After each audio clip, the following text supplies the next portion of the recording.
531.37 billion pesos na para sa unprogrammed appropriation ay na-release na. Unprogrammed appropriation, na-release na ho ng buwan ng Enero. Saan ka nakakita na yung unprogrammed appropriation ay naging priority? Ang unprogrammed appropriation po ay maisa sa katuparan lamang pag may sobrang koleksyon. O di kaya may sobrang pera, o di kaya nakautang ang gobyerno.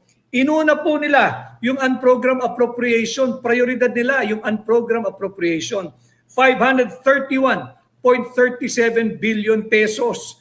Unprogrammed appropriation, ito po yung sinasabi nating pork barrel ng mga tiwaling mangbabatas. Diyan nila tinatago yung AKAP, yung ang kakapal ng aming pitaka, yung AIX. Diyan po nakatago yan, yung kanilang flood control programs, yung flood control funds.